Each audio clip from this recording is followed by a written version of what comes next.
నీడనిచ్చిన చెట్లు నేలపాలయ్యాయి. ప్రిన్సిపాల్ అరాచకంపై అగ్రా చేసిన ఫిర్యాదులు. నిబంధనలు గాలికి వదిలేసిన ప్రభుత్వ కాలేజ్ బాస్. అటవీశాఖ అధికారుల పాత్రపై కూడా అనుమానాలు వ్యక్తమవుతున్నాయి. ఇక్కడ హైదరాబాద్లో ప్రతిష్టాత్మక జయసూర్య పొట్టి శ్రీరాములు ప్రభుత్వ హోమియో మెడికల్ కళాశాల ప్రిన్సిపల్ ఆ పదవిని అలంకరించి కూర్చున్న వ్యక్తి. ఆయన స్వార్థం కోసం నిస్సిగ్గుగా పర్యావరణ వ్యవస్థపై గొడ్డలు వేటు వేశారు. నిస్సహాయంగా రోగులకు విద్యార్థులు నిర్ణయించిన వృక్షాలు నరికి ఆ పవిత్ర ప్రాంగణంలో విద్యార్థులకు రోగులు నీళ్ళు లేకుండా చేశారు. అరాచకానికి అడ్డాగా మార్చారు. అయితే దర్జనది ఇక్కడితో ఆగలేదు. ఈ అక్రమానికి ఒత్తాస పలికింది రాష్ట్ర అటవీ శాఖలోని కొందరు అధికారులు.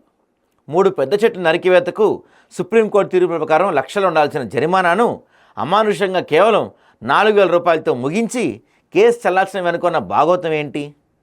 అంత పెద్ద పెద్ద చెట్లు కొలితే మనకి సుప్రీంకోర్టు గైడ్లైన్స్ ప్రకారం దాదాపుగా మనకి 4 లక్షల జరిమానా వేయాలి ఈయనకి.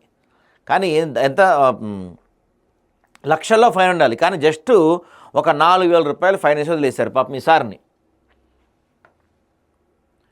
ప్రిన్సిపాల్ అవినీతి గుంటలో అటవీ అధికారులు ఏ స్థాయిలో కూరుకుపోయారో ఈ స్వల్ప జరిమానా బట్టబయలు చేస్తుంది. నిబంధనలను గాలి కొదిలి పర్యావరణ పరిరక్షణ అపహాస్యం చేసిన ఈ ప్రభుత్వ కాలేజ్ బాస్పై మరియు అతడికి ఒత్తాసు పలికిన అటవీశాఖ అధికారులపై పూర్తి స్థాయి వివరాలు తొందరలో మేము ఆదాబ్ హైదరాబాద్ ద్వారా అందిస్తాము. ఒకసారి చూడండి. సారు కొట్టేసిన చెట్లు ఇవి.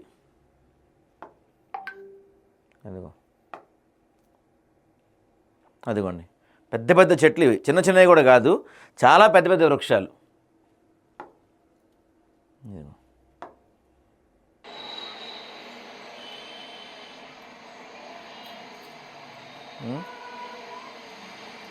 ఎన్ని సంవత్సరాల చెట్టు అయి ఉంటుందో అది పాపం. అంటే చెట్లు చాలా సంవత్సరాల నుంచి పెరుగుతూ ఉంటాయి, ఎంతోమంది నీడనిచ్చి ఉంటాయి. అలాంటి చెట్లు నిర్దాక్షిణ్యంగా పడేశారు వీళ్ళు.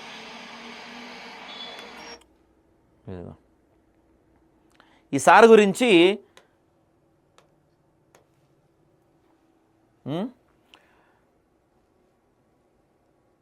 ప్రభుత్వ కాలేజ్ బాస్, ఈయన నిజంగా బాస్ అండి.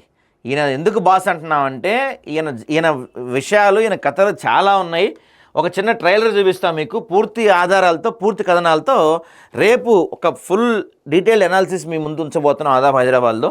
చిన్న ట్రైలర్ చూపిస్తాం మీకు. ఇప్పుడు ఈ చెట్లు నరికేషన్ కదా ఈసారు, ఈ చెట్లు నరికేషన్ ఈసారు కళాశాలకి ఆ కాలేజీకి బాస్ అనమాట. ఎలాంటి బాస్ చూస్తారా మీరు? ఇదిగో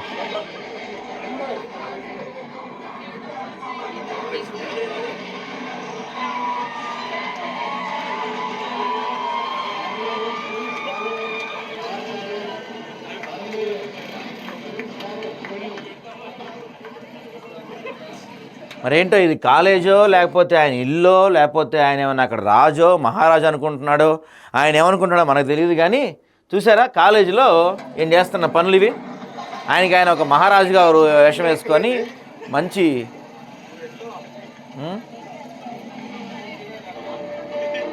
అదిగో ఇదిగో ఇంకోటి చూడండి, కేజీఎఫ్ మ్యూజిక్ వేసుకున్నాడు సార్.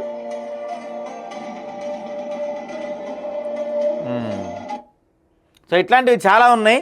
మీ ముందు రేపు పూర్తి ఆధారాలతో పూర్తి కథనం మీ ముందుంచే ప్రయత్నం చేస్తాము. జయసూర్య పొట్టి శ్రీరాములు ప్రభుత్వ హోమియో మెడికల్ కళాశాల ప్రిన్సిపాల్ చేస్తున్న ఆగడాలు, ఆయనతో అటవీ శాఖ వాళ్ళు కలిసి ఏం చేశారు, అసలు ఆ కాలేజీలో ఫీజుల వ్యవహారం ఏంటి, ఆ కాలేజీలో సార్ చేస్తున్న అరాజకాలు ఏంటి, ఆ కాలేజీకి సార్ ఏమన్నా బాసా లేకపోతే నియంత ఏంటి, ఇలాంటి అంశాలన్నీ కూడా మీ ముందు పూర్తి స్థాయిలో ఆదాబ్ హైదరాబాద్ రేపు ఉంచబోతుంది. చూస్తూ ఉండండి.